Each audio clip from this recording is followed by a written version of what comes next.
نحمده ونصلي ونسلم على رسوله الكريم اما بعد فاعوذ بالله من الشیطان الرجیم بسم اللہ الرحمن الرحیم قال اللہ تعالی فی کلامہ المجید البرہان الرشید والفرقان الحمید سبحان الذی خلق الازواج کلہا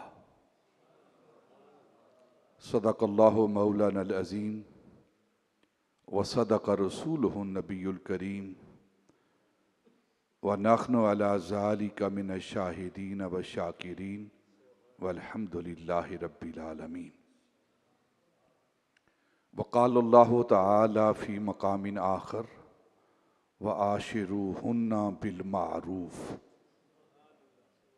ان اللہ وملائکتہ یصلون علی النبی یا ایہا الذین آمنوا صلوا علیہ وسلموا تسلیما الصلاۃ والسلام علیک یا سیدی یا رسول اللہ وعلی آلک واصحابک یا سیدی یا حبیب اللہ الصلاۃ والسلام علیک یا سیدی یا رسول اللہ وعلی آلک واصحابک یا رحمت للعالمین۔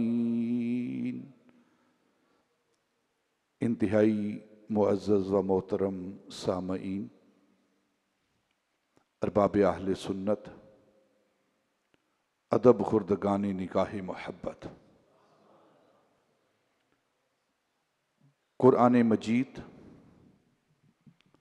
برہان رشید سے ایک آیت مبارکہ سورہ یاسین کی اور سورہ النساء کے چند کلمات آپ کے سامنے تلاوت کیے گئے ہیں۔ گزشتہ چند خطبات جمعہ سے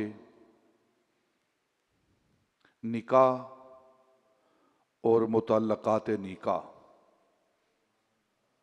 یعنی جن چیزوں کا تعلق نکاح کے ساتھ ہے وہ آپ کے سامنے بیان کیے جا رہے ہیں۔ خاص طور پر حق مہر کے حوالے سے، ولیمہ کے حوالے سے آپ کے سامنے چند بنیادی باتیں اس نیت کے ساتھ کہ ہمیں ایک شعور ملے، اپنی زندگی قرآن و سنت کے مطابق بسر کرنے کا ہمیں طریقہ اور سلیقہ آئے۔ ایجاب و قبول کا نام نکاح ہے، اور جب نکاح ہو جاتا ہے تو دو جنسیں آپس میں جب ملتی ہیں، ان کا آپس میں ایجاب و قبول ہوتا ہے تو اسے شریعت کی اصطلاح میں ازواج کہا جاتا ہے، جوڑا۔ اور اللہ رب العزت نے قرآن پاک کے اندر ارشاد فرمایا سبحان الذی خلق الازواج کلہا، پاک ہے وہ ذات، سبحان الذی، پاک ہے وہ ذات جس نے ہر چیز کو جوڑا جوڑا پیدا کیا، یعنی ہر عیب سے، ہر نقص سے، ہر کمزوری سے، ہر ضعف سے وہ ذات پاک ہے جس نے ہر شے کا جوڑا جوڑا، خلق الازواج کلہا، ہر ایک چیز کو جوڑا جوڑا اس نے تخلیق کیا ہے، پیدا کیا ہے۔ یہ جوڑا جوڑا نر اور مادہ، مذکر اور مؤنث، میل اور فیمیل، مرد اور عورت، یہ اللہ رب العزت نے ہر شے کا ایک جوڑا جوڑا پیدا کیا ہے، اور اسی جوڑ کا نام شریعت نے نکاح بھی رکھا ہے، اسی جوڑ کا نام ازدواجی زندگی بھی رکھا ہے۔ اور جب اللہ رب العزت نے ہر شے کو جوڑا جوڑا پیدا کیا ہے، تو پھر ہر جوڑے کے فرد کا دونوں طرف سے اس کے کچھ حقوق بھی رکھے ہیں، اس کے کچھ حقوق بھی رکھے ہیں، کچھ فرائض بھی رکھے ہیں، دونوں ایک دوسرے کی ضرورت ہیں۔ ایک بات ہمیں اپنے ذہنوں کے اندر رکھ لینی چاہیے کہ اللہ رب العزت نے خلق الازواج کلھا، ہر چیز کا جوڑا جوڑا پیدا کیا ہے۔ یہ جو جوڑا جوڑا پیدا کیا ہے یہ ایک دوسرے کی ضرورت ہے، ان کو ابس لا یعنی بے معنی اور فضول پیدا نہیں کیا، بلکہ یہ دونوں ایک دوسرے کی ضرورت ہیں۔ مرد اور عورت، عورت کی ضرورت مرد ہے اور مرد کی ضرورت عورت ہے، اس لیے اللہ رب العزت نے ان کو جوڑا جوڑا تخلیق کیا ہے، کیونکہ وہ بنانے والا سب سے زیادہ جانتا ہے کہ کس چیز کی کس کو ضرورت ہے۔ اب جب دونوں ایک دوسرے کی ضرورت ہیں تو یہ بات ذہن سے نکل جانی چاہیے، یہ ایک جاہلانہ جملہ ہے، ایک قرآن و سنت سے ناواقفیت کی بنیاد پر یہ بات کہی جاتی ہے، عورت جو ہے وہ پاؤں کی جوتی ہے نا۔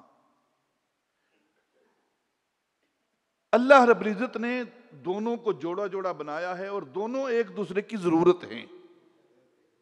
اگر عورت کی تخلیق پر ہم غور کریں گے، انشاءاللہ میں بیان کرتا ہوں، تو پھر یہ جاہلانہ باتیں ہمارے ذہنوں سے نکل جانی چاہیے کہ لوگ جن کے پاس تھوڑا سا کچھ عزت شہرت آ جاتی ہے، تھوڑا قوی ہو جاتے ہیں، مال دولت آ جاتا ہے، تو وہ عورت کے حوالے سے، تکریم و تعظیم کے حوالے سے بالکل اپنی جان چھڑا لیتے ہیں اور اس کی کوئی قدر و قیمت نہیں رکھتے۔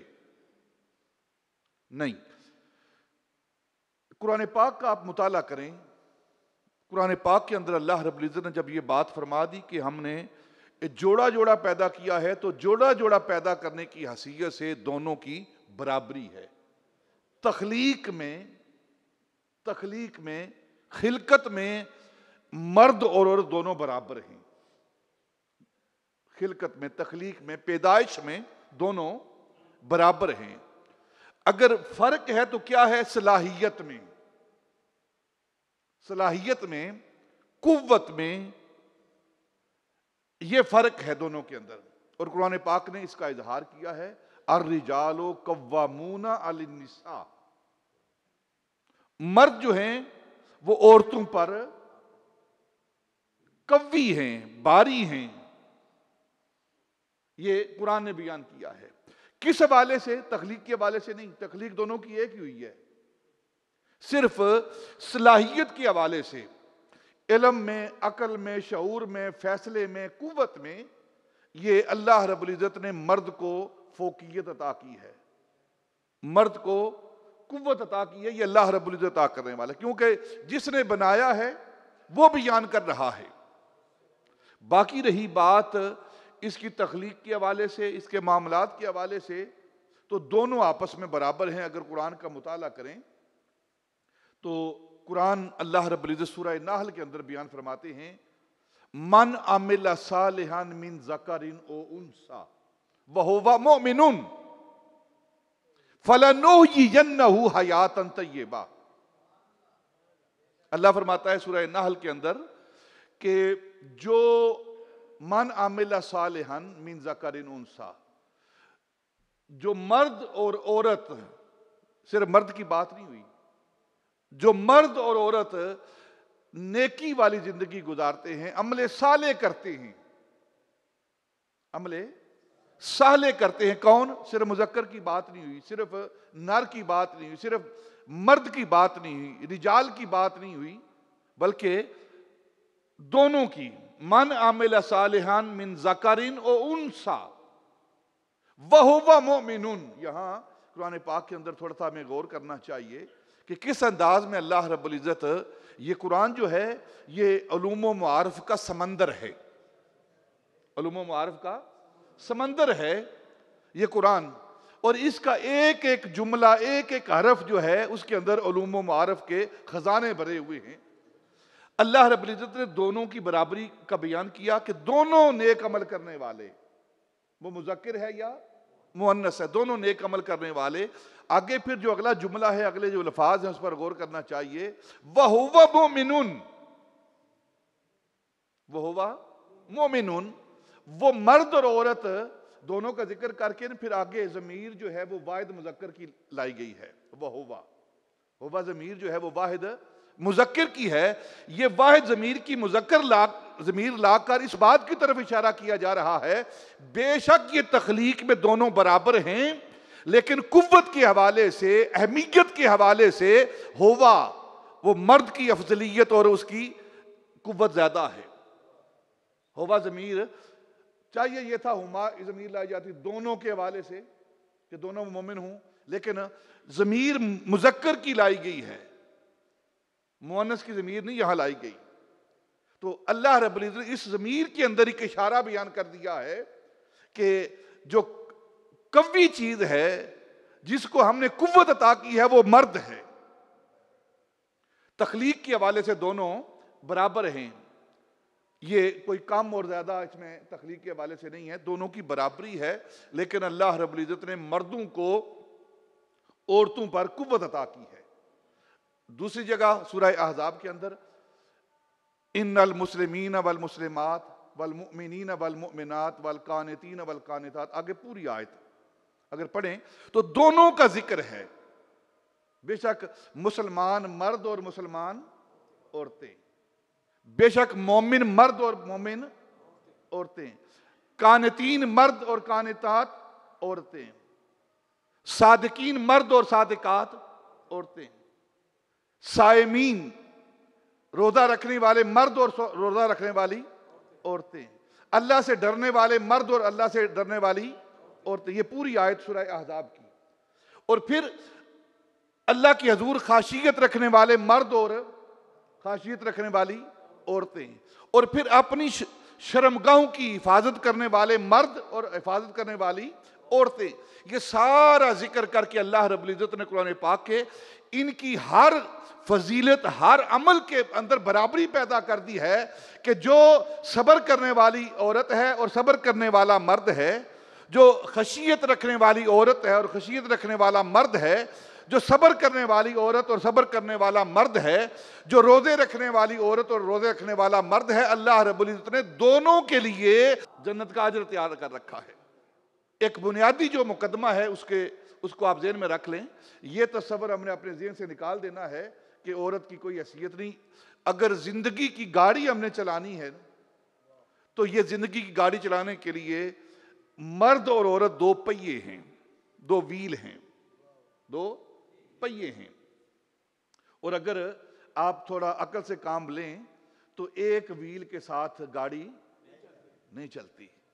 ایک ویل اگر خراب ہو جائے نا، پنکچر ہو جائے تو گاڑی ساری رک جاتی ہے. تو یہ زندگی کی گاڑی چلانے کے لیے یہ دو پہیے ہیں اور دونوں پہیوں کو برابر حیثیت حاصل ہے، برابر حیثیت حاصل ہے. اسلام پر ایک اعتراض کیا جاتا ہے کہ اسلام کے اندر عورتوں کے حقوق نہیں ہیں، عورتوں کو برابری کا درجہ نہیں دیا جاتا، عورتوں کو اہمیت نہیں دی جاتی. یہ ان لوگوں کی جہالت اور اسلام دشمنی ہے. اسلام دشمنی ہے. پورے قرآن پاک کا آپ مطالعہ کریں، پورے قرآن پاک کے اندر ایک بھی صورت ایسی نہیں جو مردوں کے نام پر ہو. سورۃ الرجال کوئی آیت نہیں ہے. اور قرآن پاک کی جو بڑی صورتیں ہیں، بڑی صورتیں، چھوٹی نہیں، 3 آیات والی، 5 آیات والی نہیں، یا 20 آیات والی نہیں، جو بڑی صورتیں ہیں قرآن پاک کی، ان بڑی صورتوں میں ایک صورت کا شمار وہ سورۃ النساء کے نام سے ہے. سورۃ النساء. اللہ رب العزت نے دین اسلام کے اندر، قرآن کے اندر اتنی اہمیت رکھی ہے کہ اپنے کلام کے اندر ایک کلام کا نام، ایک سورت کا نام اس نے عورتوں کے نام پر رکھ دیا ہے. یہ ان لوگوں کی جہالت ہے جو اسلام پر طعنا کرتے ہیں، اسلام پر اعتراض کرتے ہیں کہ یہاں عورتوں کے حقوق نہیں. حالانکہ سب سے زیادہ عورتوں کے حقوق دینے والی جو مذہب ہے، جو دین ہے، وہ دین اسلام ہے. اگر کوئی انسان ڈیپلی مطالعہ کرتا ہے پوری ایمانداری کے ساتھ پڑھتا ہے، جتنے بھی مذاہب ہیں، ہندوازم ہو، کرسچینٹی ہو، عیسائیت ہو، یہودیت ہو، بدھ مت ہو، جین مت ہو، جتنے بھی مذاہب ہیں، اگر ان کی تاریخ کا مطالعہ کیا جائے، جو ظلم و ستم انہوں نے عورت پر کیا ہے ان کی مثالیں نہیں ملتی. اور آ کر اگر کسی نے عورت کو عزت دی ہے تو وہ فقط اسلام ہے، وہ فقط اسلام ہے. ان کی عورت کے ساتھ بغض کا یہ عالم تھا کہ جس گھر میں بچی پیدا ہو جاتی تھی نا، بیٹی پیدا ہو جایا کرتی تھی، تو بیٹی کے ساتھ بغض کا، یہ عورت کے ساتھ بغض کا یہ عالم تھا کہ اس کو لا کر زندہ درگور کرتے تھے. ان عربوں کے حالات کو پڑھ لیں جو آج دعویٰ کر رہے ہیں کہ اسلام عورت کو عزت نہیں دے رہا. ان کی اپنی ہسٹری آپ وہ خود پڑھیں، پہلے اپنے گریبان کے اندر جھانکیں، اس کے بعد وہ دین اسلام کی بات کریں. تم تو اپنی بیٹیوں کو، اپنی عورتوں کو زندہ درگور کرتے رہے ہو، اور اگر عورت کو اسلام نے آخر عزت دی ہے تو فقط اسلام مذہب ہے جس نے عورت کو عزت دی ہے. اور سنیں پھر میرے آقا تاجدار مدینہ صلی اللہ علیہ وسلم نے کیا فرمایا. آپ نے فرمایا کہ عورت کی عزت کیا ہے، عورت کا ادب و احترام کیا ہے، عورت کی اہمیت کیا ہے، اس کی اسلام کے اندر حیثیت کیا ہے. نبی پاک نے فرمایا کہ جو اپنی ایک بیٹی، دو بیٹی یا تین بیٹیاں جو اللہ نے اس کو دی ہیں، یہ رحمت ہیں، یہ رحمت ہیں، یہ عورتیں، بیٹیاں جو ہیں. اور جو اپنی بیٹی کو پال پوس کر بڑا کرتا ہے، اللہ نے اس کو یہ بیٹی عطا کی ہے، پال پوس کر بڑا کرتا ہے، اس کو تعلیم دیتا ہے، پھر تعلیم دے کر اس کو دین کا علم دیتا ہے، پھر معاشرے کے اندر رہنے کا طریقہ اور سلیقہ سکھاتا ہے، اسے پال پوس کر اس کی ذہنی تربیت کر کے وہ اگلے گھر بھیج دیتا ہے، یعنی اس کا بیاہ کر دیتا ہے، اس کی شادی کر دیتا ہے، اس کا نکاح کر دیتا ہے. تو میرے آقا تاجدار مدینہ صلی اللہ علیہ وسلم نے فرمایا کہ کل قیامت کے روز وہ شخص جس نے اپنی بیٹی کی تربیت کر کے اگلے گھر بھیج دیا ہے، نکاح کر دیا ہے، وہ شخص اور میں کل قیامت کے روز اس طرح ہوں گے جنت کے اندر جس طرح یہ دو انگلیاں ہوتی ہیں. اتنی اہمیت دی ہے عورت کو کہ جو عورت کی تربیت کر کے، بیٹی کی تربیت کر کے وہ اگلے گھر بھیج دیتا ہے، اس کا بیاہ کر دیتا ہے، تو اس کے لیے اجر کیا ہے. نبی پاک صلی اللہ علیہ وسلم فرمایا کہ میں اور وہ شخص، وہ باپ جس نے اپنی بیٹی کو پڑھا لکھا کر پال پوس کر آگے بھیجا ہے، وہ دو انگلیوں کی طرح جنت میں ہوں گے. اس سے بڑا اعزاز کیا ہو سکتا ہے، اس سے بڑا قرب کیا ہو سکتا ہے کہ کسی کو جنت کے اندر نبی پاک صلی اللہ علیہ وسلم کی معیت مل جائے. اور پھر عورت جو ہے وہ رحمت ہے، اسلام نے اسے رحمت کہا ہے. بیٹی جب پیدا ہوتی ہے نا، بیٹے نعمت کہے گئے ہیں اور بیٹیاں رحمت کہی گئی ہیں. اور یہ بات طے شدہ ہے کہ نعمت پر سوال ہوگا، پوچھا جائے گا نعمت کے بارے میں، لیکن رحمت پر سوال نہیں ہوگا. رحمت پر سوال نہیں ہوگا. دیکھیں بارش رحمت ہے، آنکھیں نعمت ہیں، آنکھیں نعمت ہیں، کان نعمت ہے، زبان نعمت ہے، ہاتھ نعمت ہے، پاؤں نعمت ہے. ہر ایک نعمت پر سوال کیا جائے گا. بتا تو نے دیکھا کہاں تھا، اپنی نظر کہاں تم نے جوائی تھی، اس کو حرام کام کے لیے استعمال کیا تھا یا حلال کے لیے. کانوں کے بارے میں سوال ہوگا کہ اس کانوں سے تو نے حرام چیزیں سنی ہیں یا حلال چیزیں سنی ہیں، گانے سنتا رہا ہے یا تلاوت قرآن سنتا رہا ہے، زبان سے حرام بولتا رہا ہے یا حلال بولتا رہا ہے. ہم نے تمہیں زبان دی تھی، بتا اس زبان کو تو نے کیسے استعمال کیا ہے. یہ کل قیامت کے روز اللہ رب العزت سوال کریں گے. لیکن جب رحمت ہوتی ہے تو اپنی رحمت کے حوالے سے وہ سوال نہیں کرتا. تو بیٹیاں رحمت ہیں.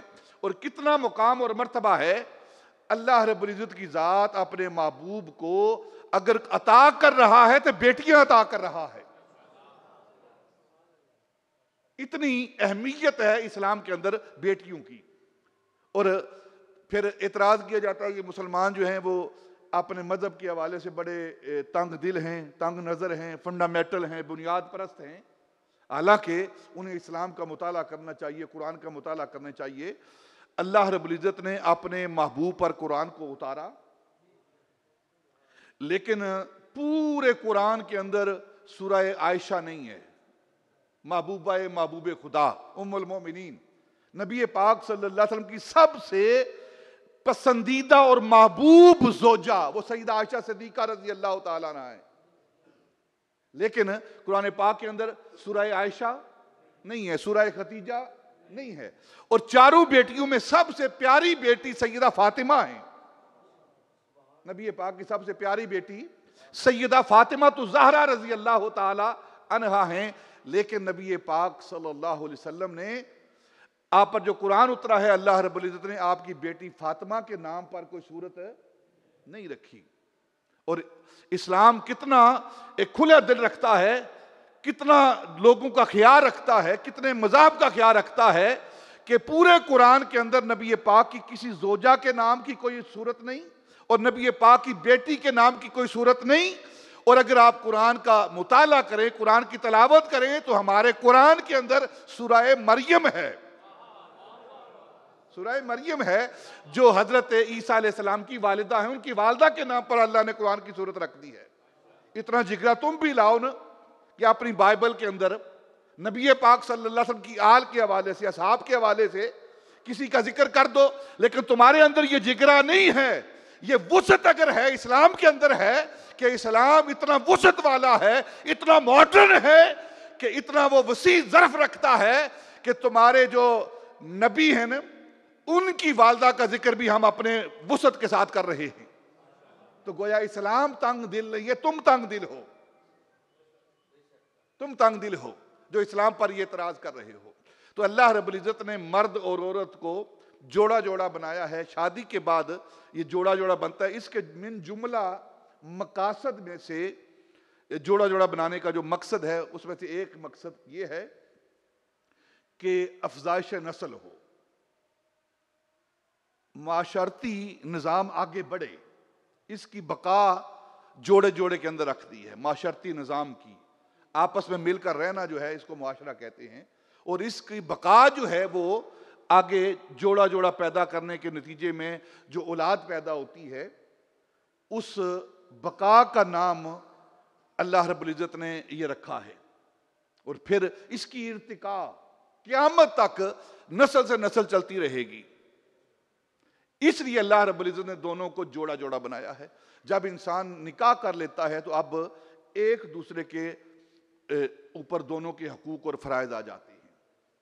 نبی پاک صلی اللہ علیہ وسلم نے فرمایا کہ یہ دنیا جو ہے متاع ہے، دولت ہے، اور سب سے بہترین دولت اس دنیا کی جو دولت ہے، سب سے بہترین دولت وہ نیک صالح عورت ہے، مرد کے لیے نیک صالح عورت یہ مرد کے لیے دولت ہے۔ اور نبی پاک نے فرمایا تم میں سے بہترین شخص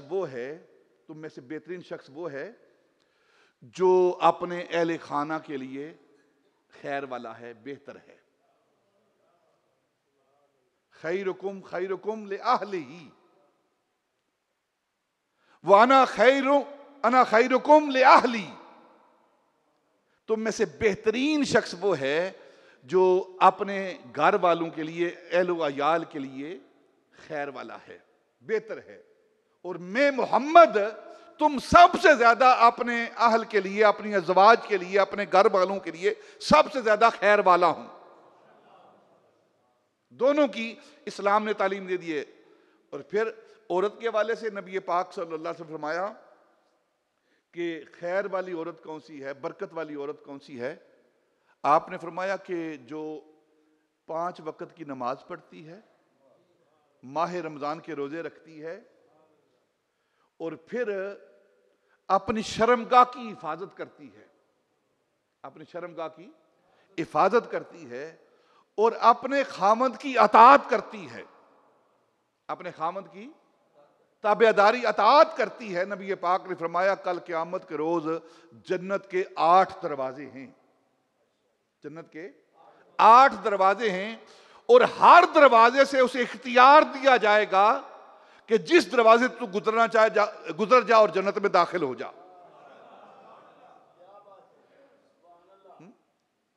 اور پھر نبی پاک صلی اللہ علیہ وسلم مرد کے لیے کہ انسان صدقہ کرتا ہے، خیرات کرتا ہے، تو انسان صدقہ کرتا ہے کسی مسکین کے لیے، اس کے کھانے کے لیے، صدقہ کرتا ہے کسی غلام کو آزاد کرانے کے لیے. پھر نبی پاک نے فرمایا انسان کسی فقیر کو درم دینار دیتا ہے اور 1 درم دینار اپنے ازواج کے لیے، اہل خانہ کے لیے، اہل و عیال کے لیے خرچ کرتا ہے، تو نبی پاک صلی اللہ علیہ وسلم نے فرمایا کہ سب سے بہترین دینار وہ دینار ہے، وہ روپیہ ہے، وہ پیسہ ہے جو اس نے اپنے اہل خانہ کے لیے خرچ کیا ہے. اہل خانہ کے لیے یعنی کیا مطلب ہے؟ جو عام ایک مقولہ بولا جاتا ہے نا، اول خیش بعد درویش. پہلے اپنے اہل خانہ کے لیے، یہ نہیں کہ اہل خانہ بچے بھوکے مر رہے ہوں اور باہر خیرات کرتے پھریں، نہیں، اسلام کی یہ تعلیم نہیں ہے. پہلے اپنے اہل خانہ کا، اپنے اعزا و اقربا کا، اپنے ہمسایوں کا خیال رکھیں، اس کے بعد آگے جائیں. پھر اسی لیے فقہ کا ایک مسئلہ ہے کہ ایک شہر کی زکوٰۃ جو ہے وہ دوسرے شہر میں نہیں لگائی جا سکتی. ایک شہر کی زکوٰۃ دوسرے شہر میں نہیں لگائی جا سکتی، یہ فقہ کا مسئلہ ہے. یعنی کیا مطلب ہے؟ سب سے پہلے آپ اپنے اہل خانہ کا خیال رکھیں، اپنے اہل خانہ جب آپ کے وہ اس قابل ہو گئے پھر اپنے ہمسایوں کا خیال رکھیں، پھر ہمسایوں کے بعد اپنے محلے کا خیال رکھیں، پھر اپنے محلے سے باہر نکل کر اپنے شہر کا خیال رکھیں، اس کے بعد پھر آگے چلیں. یہ تعلیم دی ہے اسلام نے. تو سب سے بہترین خرچ جو ہے نبی پاک نے فرمایا وہ اپنے اہل خانہ پر ہے. اور نبی پاک صلی اللہ علیہ وسلم نے دونوں کے حقوق کو متعین کیا ہے. دونوں کے حقوق کو متعین کیا ہے. خامد کے بھی حقوق ہیں اور عورت کے بھی حقوق ہیں، بیوی کے بھی حقوق ہیں، مرد کے بھی حقوق ہیں اور عورت کے بھی حقوق ہیں. سب حقوق اسلام نے بیان کیے ہیں. اور یہ جو ہم نکاح کرتے ہیں، اس نکاح کے بعد ذمہ داریاں بڑھ جاتی ہیں.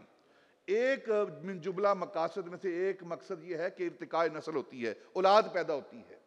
اب اولاد کی تربیت یہ دونوں پر واجب اور فرض ہے.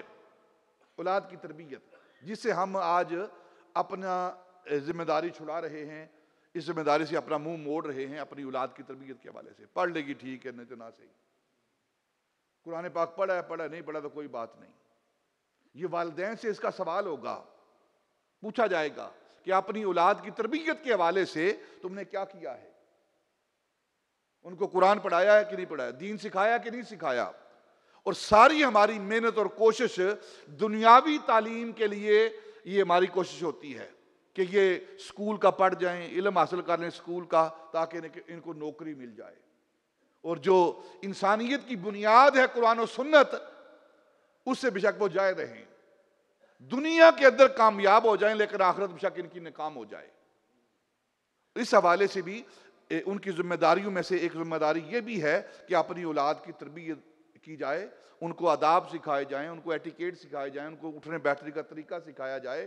اور ہم اس چیز سے مسلمان بہت دور جا رہے ہیں اپنی اولاد کی تربیت کے حوالے سے. ہمارے پاس وقت ہی نہیں ہے. سارا دن روٹی کمانے کے چکر میں وہ اپنا وقت بسر کر دیتے ہیں. اور اولاد کیا کرتی ہے، ان کے ایٹیکیٹس آداب کیا ہیں.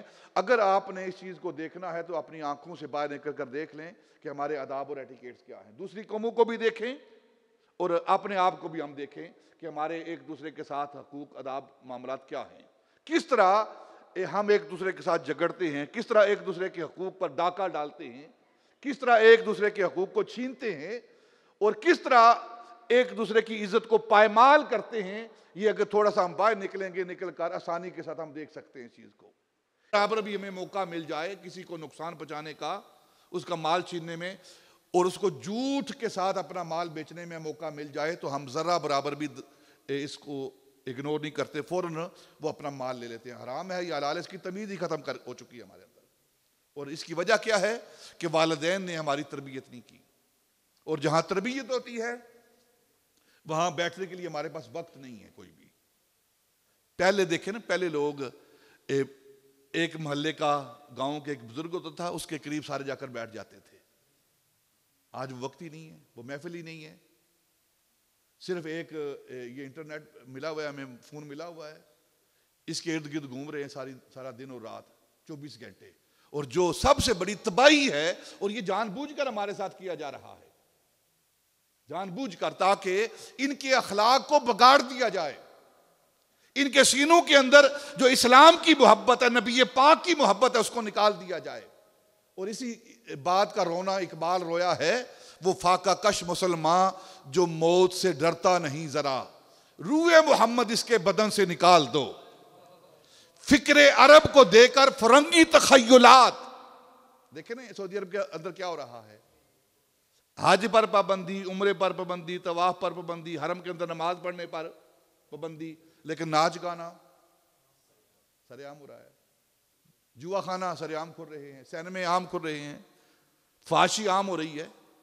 یہ وہ رونا ہے جو اقبال رویا تھا، فکر عرب کو دے کر فرنگی تخیلات، اسلام کو حجاز و یمن سے نکال دو. اور وہ لوگ اپنے اس عمل میں بہت کامیاب ہو چکے ہیں، اور ہم نے آسانی کے ساتھ ان کی چال کو قبول کیا ہے اور اپنے تمام اخلاق جو ان کے حوالے کر دیے ہیں. حالانکہ مسلمان کی تاریخ یہ ہے، مسلمان زنا کے قریب نہیں جاتا، مسلمان نکاح کے قریب آتا ہے. اور انہوں نے ہمارے اندر اس زنا کو عام کیا ہے تاکہ اپنی نسل کا پتہ ہی نہ چلے انہیں، جسے وہ ہیں ویسے یہ بن جائیں. اور آسانی کے ساتھ ہم نے اس کو قبول کر لیا ہے. بازاروں کے اندر جائیں، بازار بڑے پڑے ہیں، رونقیں لگی ہوئی ہیں، مسجد کے اندر آئے مسجدیں خالی ہو چکی ہیں، اور اپنے آپ کو مسلمان بھی کہتے ہیں. اور ان ساری چیزوں کا ہمیں حساب دینا ہے. اور یہ والدین کی ذمہ داری تھی کہ اپنی اولاد کی تربیت کی جاتی، اپنے بچوں کو مسجد میں لایا جاتا، مسجد کے آداب سکھائے جاتے، اپنے بڑوں کے ملنے کے آداب سکھائے جاتے، اور بڑا خود چھوٹوں کے ساتھ کس طرح محبت کرتا ہے اس کی آداب سکھائے جاتے. اور یہ چیزیں ہمارے اندر ناپید ہو چکی ہیں. نبی پاک نے فرمایا کہ جو اپنے بڑوں کا احترام نہیں کرتا وہ ہم میں سے نہیں، اور جو چھوٹوں پر شفقت نہیں کرتا وہ بھی ہم میں سے نہیں ہے. اور یہ ساری چیزیں آج ہمارے اندر ساری بیماریاں عود کر آئی ہیں. ہمیں ان چیزوں کو سیکھنا ہے اور حاصل کرنا ہے، اور آگے اپنی اولاد کو سکھانا ہے. تھوڑا وقت ہم اپنی اولاد کے لیے ذرا سنبھال کے رکھیں، ان کو وقت دیں اپنا، ان کے پاس بیٹھے. ہمارے پاس کوئی وقت نہیں اپنی اولاد کی تربیت کے لیے. تو اللہ رب العزت نے یہ جو ازواج جوڑے بنائے ہیں، اس کا نتیجہ جو ہے وہ کیا ہے؟ دونوں کی ذمہ داریوں کو بڑھا دیا گیا ہے، مرد کی ذمہ داری، عورت کی ذمہ داری. نبی پاک صلی اللہ علیہ وسلم ان دونوں کی ذمہ داریوں کو بیان کر رہے ہیں کہ عورت کی ذمہ داری کیا ہے، بیوی کی ذمہ داری کیا ہے، خامد کی ذمہ داری کیا ہے. خامد کی ذمہ داری ہے کہ وہ حلال طیب روزی کما کے لائے، یہ اس کی ذمہ داری ہے. نان نفقہ پورا کرنا، گھر کا نظام چلانا، یہ خامد کی ذمہ داری ہے. اور گھر کے سارے معاملات جو ہیں وہ عورت کے ذمے ہیں کہ خامد کی ہر چیز کی حفاظت کرے، اس کی عزت کی، اس کے مال جان کی حفاظت کرنا یہ عورت کی ذمہ داری ہے. لیکن دونوں طرف سے معاملات کیا ہیں؟ ڈیمانڈیں ایسی بڑھ رہی ہیں کہ وہ پیسہ کہاں سے لا رہا ہے، اور گھر میں پتہ ہی نہیں کہ پیسے کہاں سے آئے ہیں، حلال ہیں کہ حرام ہیں، اور وہ پیسہ خرچ ہو رہا ہے گھر کے اندر، اور اس کا نتیجہ ہمارے سامنے نکل رہا ہے. ہمارے اخلاق جو بالکل گر چکے ہیں. تو دونوں طرف سے یہ ہمیں تربیت حاصل کرنی ہے، گھر والے بھی اور مرد وہ بھی، دونوں اپنی اولاد کی ہم تربیت کریں تاکہ ایک اچھا اور پاکیزہ معاشرہ وہ جنم لے. جو جوڑے بنائے گئے ہیں اس کا ایک مقصد من جملہ مقاصد میں یہ بھی ہے کہ طیب اور پاک معاشرہ وجود میں آئے. جتنی آپ اس بارے میں پڑھیں سنیں، جتنی زنا کے حوالے سے اسلام نے سزائیں بیان کی ہیں کسی اور جگہ نہیں ہیں. وہ ساری سزائیں کیوں بیان کی گئی ہیں؟ نکاح کی ترغیب دی گئی ہے اور زنا کے بارے میں، عذاب کی بارے میں کہا گیا ہے. تو کیوں کہا گیا ہے؟ اس لیے کہا گیا ہے تاکہ پاک اور طیب معاشرہ وجود میں آئے، اور وہ نہیں آ رہا. اب دونوں کی ذمہ داری کیا؟ نبی پاک صلی اللہ علیہ وسلم نے فرمایا کہ سب سے بہترین مرد وہ ہے، سب سے بہترین خامد وہ ہے جو اپنے اہل خانہ کے لیے بہترین ہے، اپنے گھر والوں کے لیے خیر والا ہے. اور نبی پاک میں سب سے زیادہ خیر والا میں اپنے اہل خانہ کے لیے ہوں. کتنے حقوق ہیں؟ اتنا خیال رکھا جاتا ہے. سیدہ عائشہ صدیقہ رضی اللہ تعالی عنہا محبوب خدا ہیں, نبی پاک اللہ کے محبوب ہو کر, اللہ کے رسول ہو کر یہ تعلیم دے رہے ہیں کہ اپنی ازواج کے ساتھ تمہارا تعلق کیسا ہونا چاہیے. ایک مرتبہ سیدہ عائشہ صدیقہ رضی اللہ تعالی عنہا نے نبی پاک کی بارگاہ میں عرض کیا, باہر آواز آ رہی ہے, کچھ حبشی لوگ آئے ہوئے ہیں اور وہ کھیل کھیل رہے ہیں, کچھ تماشا کر رہے ہیں, تو میں بھی دیکھنا چاہتی ہوں. اتنا خیال رکھا جا رہا ہے. نبی پاک صلی اللہ علیہ وسلم نے فرمایا کیوں نہیں, آپ میرے پیچھے کھڑی ہو جاؤ. اور سیدہ عائشہ صدیقہ رضی اللہ تعالیٰ نے اپنا چہرہ مبارک نبی پاک کے کندھے پر رکھا اور سارا جسم نبی پاک کے جسم کے پیچھے پردے میں ہے. اور جتنی دیر خود سیدہ پاک نے نہیں کہا نا نبی پاک سے بس اب کافی ہو گیا ہے, نبی پاک صلی اللہ علیہ وسلم کھڑے ہیں اور سیدہ پاک اپنے چہرے کو, اپنی تھوڑی کو نبی پاک کے کندھے پر رکھ کر دیکھتی رہی ہیں. یہ وہ محبت کا انداز ہے جو نبی پاک صلی اللہ علیہ وسلم نے ہمارے لیے سبق چھوڑا ہے. اور پھر سیدہ پاک رضی اللہ تعالی سیدہ عائشہ صدیقہ کے حوالے سے محبت کا کیا عالم ہے. یہ زوجین کے لیے ایک مثال ہے جو نبی پاک صلی اللہ علیہ وسلم نے اپنے عمل سے دی ہے. جس مقام سے سیدہ پاک پیالے سے پانی پیتی تھی نبی پاک, اسی مقام پر لب لگا کر پانی پیا کرتے تھے. یہ وہ محبت کا عالم ہے جو نبی پاک اپنے عملی زندگی سے, اپنی سنت سے زوجین کو تعلیم دے رہے ہیں. رہی بات گھر کے اندر جب دو چیزیں جمع ہوتی ہیں تو مزاج کے مختلف ہونے کی وجہ سے کچھ نہ کچھ معاملات ہو جاتے ہیں, آپس میں اونچ نیچ ہو جاتی ہے, تو اس کو برداشت کرنا چاہیے. سیدنا عمر فاروق رضی اللہ تعالی عنہ کے دور میں ایک شخص ان کے پاس آئے شکایت لے کر اپنی زوجہ کی, اپنی بیوی کی, کہ وہ بہت جھگڑالو ہے, اونچی کلام کرتی ہے, طرح طرح کی باتیں کرتی ہے. وہ یہ شکایت لے کر آئے تو سیدنا عمر فاروق اپنے گھر کے اندر تھے, تو اس نے باہر سے آواز دی یا امیر المؤمنین. 2-3 مرتبہ اس نے آواز دی تو اندر سے آواز تو نہ آئی, باہر آنے کی یا جواب نہ آیا. تو اس نے 2 مرتبہ آواز دینے کے بعد تھوڑا قریب ہو کر پھر آواز دی تو اندر سے آواز سنی. آواز کیا سنی کہ جس کی وہ شکایت لے کر آیا تھا, جس کام کی, وہ کام خود ان کے گھر کے اندر ہو رہا ہے. یعنی سیدنا فاروق اعظم رضی اللہ تعالیٰ عنہ کی زوجہ عاتقہ جو ہیں وہ بھی ترش کلام کر رہی ہیں سیدنا عمر فاروق سے. تو وہ شخص جو اپنی زوجہ کی شکایت لے کر آیا تھا نا, وہ واپس چل دیا. جب وہ واپس جانے لگا تو آپ اپنے دروازے سے باہر نکلے, اس کو آواز دی, بھائی تو آیا تھا, کیا کام ہے تیرا, مجھے تھوڑی تاخیر ہو گئی ہے. تو اس نے کہا جس کام کے لیے میں آیا تھا وہ آپ کے گھر میں دیکھ رہا ہوں, اب میں نے کیا کہنا آپ سے. آپ فرمایا ادھر بات سن, تو اپنے گھر والوں کی شکایت لے کر آیا ہے کہ وہ ترش کلام کرتی ہے, اونچی آواز میں گفتگو کرتی ہے, لڑائی جھگڑا کرتی ہے, تو میرے گھر کے اندر بھی تو نے دیکھا ہے, تو یہ تو اس کو برداشت کیوں نہیں کرتا, تجھے پتا نہیں اس کے حق کیا ہیں. وہ زوجہ ہے, ہمارے ساتھ رہنے والی ہے, اس کی اپنی طبیعت ہے, ہماری اپنی طبیعت ہے. اور رہی بات اس کی ایک خامی کی, تو ایک خامی کو لے کر چل رہا ہے, اس کی خوبیاں نہیں دیکھتا تو اس کی خوبیاں کتنی ہیں. تیرے بچوں کو پیدا کرنے والی وہ ہے, ان بچوں کو دودھ پلانے والی وہ ہے, ان کا پیشاب صاف کرنے والی وہ تیری عورت ہے, تجھے کھانا پکا کے دینے والی وہ ہے, تیرا بستر سیدھا کرنے والی وہ ہے, تیرے کپڑے صاف کرنے والی وہ ہے. سارے کام, اتنی خوبیاں تو بھلا چکا ہے, اور ایک اس کی ترش کلامی کا گلہ لے کر تو میرے پاس آ گیا ہے. تو صبر کر, اتنی خوبیاں ہیں اس کے پاس, اس خوبیوں کو دیکھ, اس کی ایک خامی کو نہ دیکھ. یہ سیدنا عمر فاروق رضی اللہ تعالی عنہ تعلیم دے رہے ہیں. اور خود نبی پاک صلی اللہ علیہ وسلم, آپ کی حدیث پاک ہے, آپ نے سیدہ عائشہ صدیقہ رضی اللہ تعالی عنہ سے فرمایا, عائشہ جب تو غصے میں ہوتی ہے, ناراض ہوتی ہے, تو میں اس وقت بھی تجھے پہچان لیتا ہوں, اور جب تو خوش ہوتی ہے میں پہچان لیتا ہوں, میں تجھے جان لیتا ہوں کہ تو اب غصے کی حالت میں ہے یا تو خوشی کی عالم میں ہے.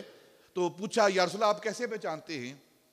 تو نبی پاک فرمایا, عائشہ جب تو غصے میں ہوتی ہے نا تو اس وقت جو قسم اٹھاتی ہے تو رب ابراہیم کا نام لے کر نا قسم اٹھاتی ہے، اور جب تو خوش ہوتی ہے تو پھر رب محمد کہہ کر تو قسم اٹھاتی ہے. مجھے محمد کے رب کی قسم، جب تو یہ بات کہتی ہے تو میں جان لیتا ہوں تو خوش ہے، تو راضی ہے. اور جب تو میرا نام نہیں لیتی اور ابراہیم کا نام لے کر اس کے رب کے قسم اٹھاتی ہے تو میں محمد جان لیتا ہوں کہ تم مجھ سے ناراض ہے. تو سیدہ عائشہ صدیقہ رضی اللہ تعالی عنہا عرض کرنے لگی، یا رسول اللہ میں ابراہیم کا نام نہیں لیتی، فقط اللہ کا نام لیتی ہوں اور آپ کا نام چھوڑ دیتی ہوں ناراضگی کے وقت. ابراہیم کا نام نہیں لیتی میں، اور یہ صرف آپ کا نام چھوڑتی ہوں. لیکن اگر آپ عائشہ کے دل کو دیکھیں تو اس وقت بھی عائشہ کا دل آپ کی محبت میں بھرا رہتا ہے. یہ ایسے حقوق ہیں جو نبی پاک صلی اللہ علیہ وسلم نے بیان کیے دونوں کے، اور ان کی ناراضگی کا اظہار کیا ہے کہ جب ناراض ہوتی ہو تو میں پہچان لیتا ہوں کہ تم اب ناراض ہو یا خوشی کی حالت میں ہو. اور پھر عورتوں پر مرد کے کیا حقوق ہیں؟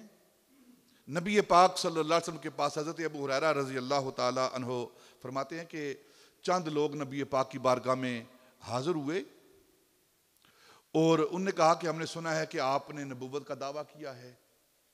آپ فرمایا ہاں میں اللہ کا نبی اور رسول ہوں. تو انہوں نے کہا کہ اگر آپ اللہ اور نبی کے اللہ کے رسول ہیں، اللہ کے نبی ہیں، تو پھر کوئی معجزہ دکھائیے. تو آپ نے فرمایا کیا چاہتے ہو، کون سا معجزہ دیکھنا چاہتے ہو؟ تو انہوں نے کہا کہ تھوڑی دیر خاموش ہو کے نا کوئی چیز نظر نہیں آ رہی تھی. انہوں نے کہا کہ وہ جو سامنے درخت ہے نا اس کو اپنے پاس بلاؤ، اپنے پاس بلاؤ. آپ نے فرمایا کہ میں اس درخت کو اپنے پاس بلاؤں یا تو جا کر پیغام دے کہ وہ جو بیٹھے ہوئے ہیں نا وہ تجھے بلا رہے ہیں. اس نے کہا اس سے بڑی کیا بات ہو سکتی ہے، اس سے بڑی کیا بات ہو سکتی ہے اگر میں کہوں اور وہ آ جائے. آپ نے فرمایا جا اسے کہہ تجھے وہ بلا رہے ہیں. وہ شخص درخت کے پاس گیا، جا کر اس سے کلام کیا. اب اشارہ نبی پاک کے بھیجا نبی پاک نے ہے نا.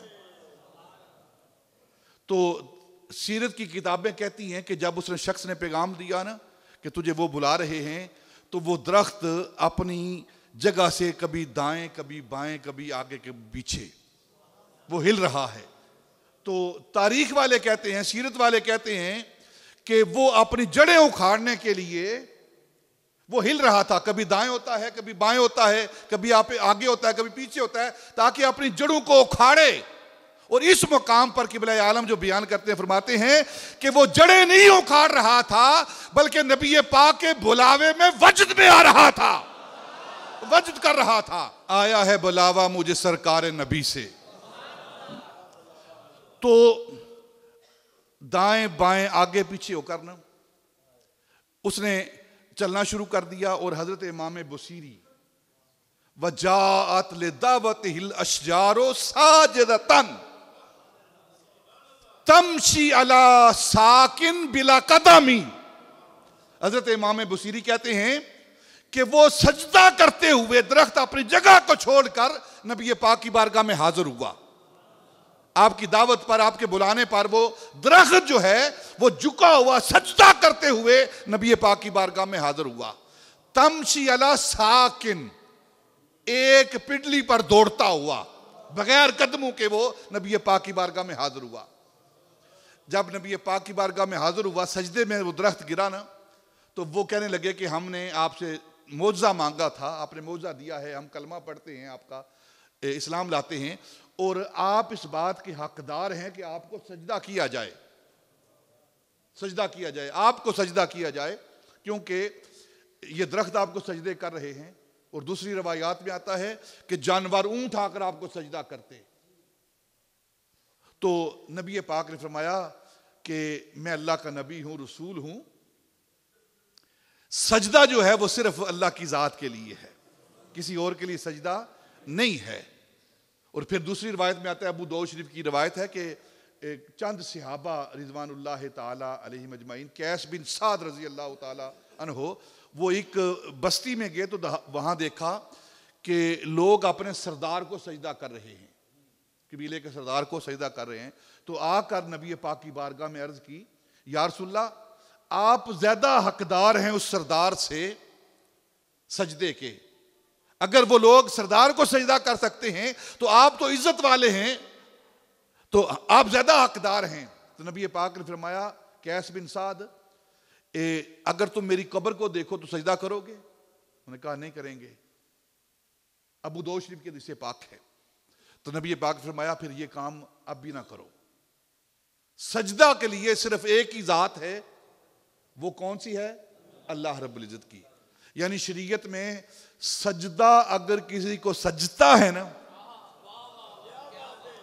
سجدہ اگر کسی کو سجتا ہے تو وہ فقط اللہ کی ذات ہے، اس کے علاوہ کسی کے لیے سجدہ ہے ہی نہیں، کسی کے لیے سجدہ ہے ہی نہیں ہے، چاہے وہ نبی ہوں، رسول ہوں، پیغمبر ہوں، ولی ہوں، کوئی بھی ہو، اس شریعت میں سجدے کی اجازت نہیں ہے۔ اور بے وقوف لوگ وہ ہیں جو تعظیم کو سجدہ کہتے ہیں، جنہیں سجدے اور تعظیم کے درمیان فرق نہیں آتا، وہ دین کو پھیلا رہے ہیں۔